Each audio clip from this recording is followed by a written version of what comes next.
I think what the Gates Foundation and the Johns Hopkins Public School of Health are doing today in having a day-long conference on how to improve advocacy for public health is absolutely the right step to take.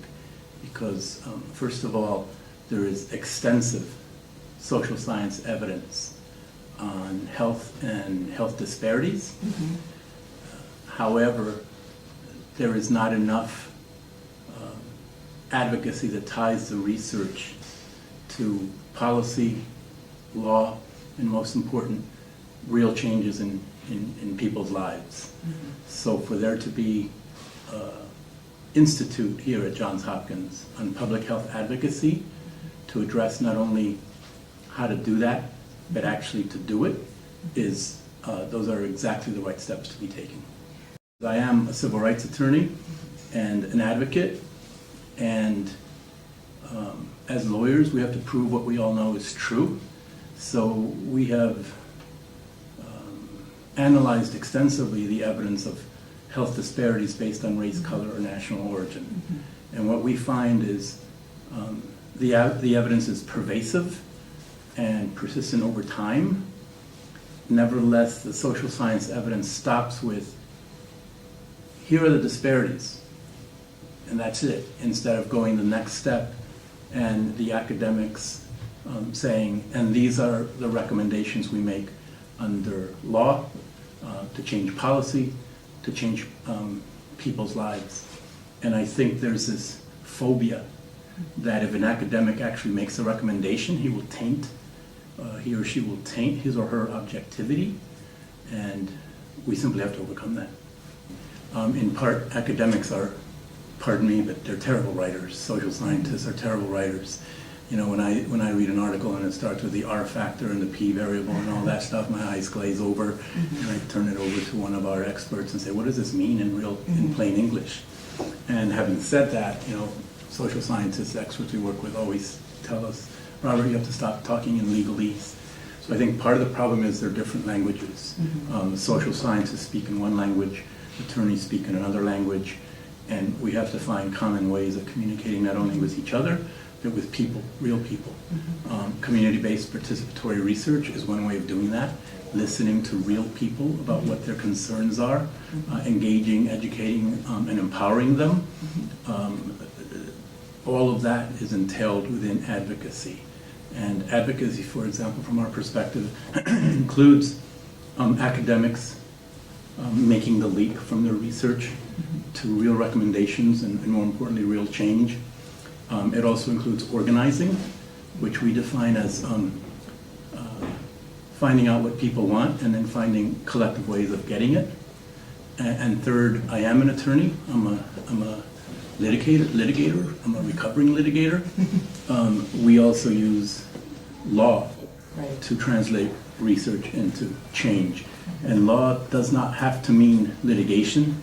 Many people, when they think of attorneys, especially in the health context, think, oh yeah, my friend had a back problem and it went bad because they sued the doctors, and so everybody hates the lawyers now. That's not all that legal advocacy means. It also means planning, and it means broader changes in society.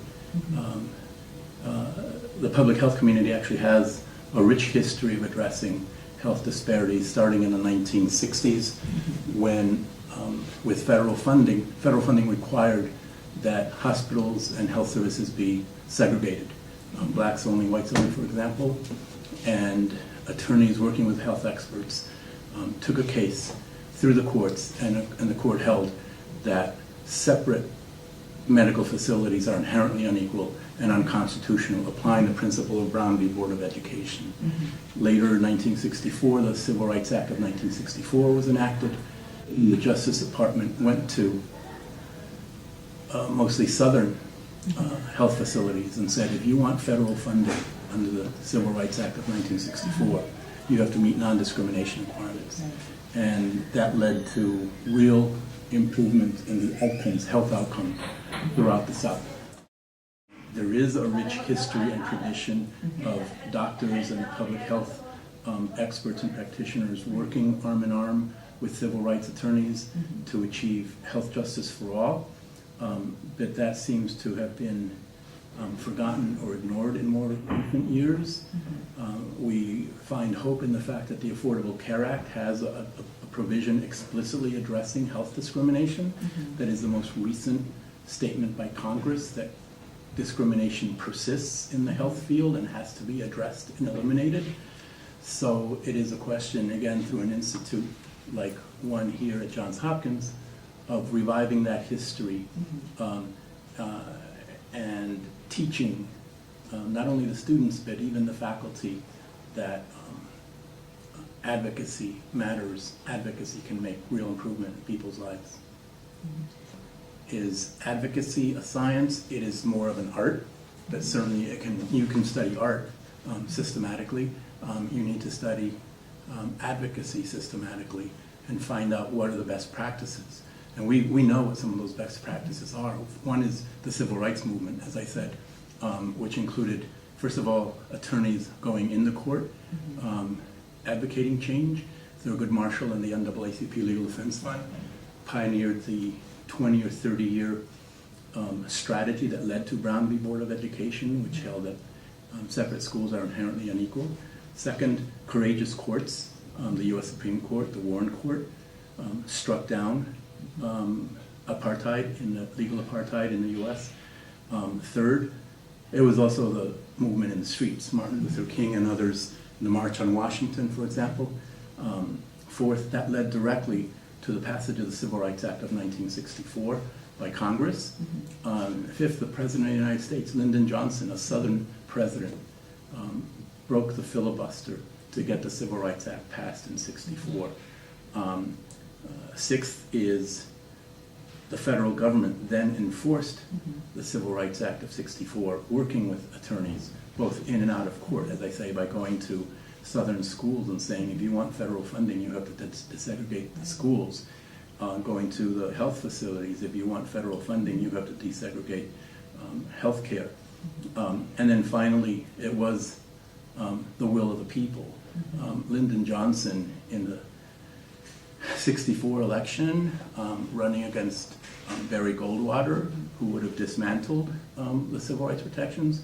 Lyndon Johnson won by a landslide. And those are central lessons for how to do things now. Tobacco litigation and advocacy is another important lesson.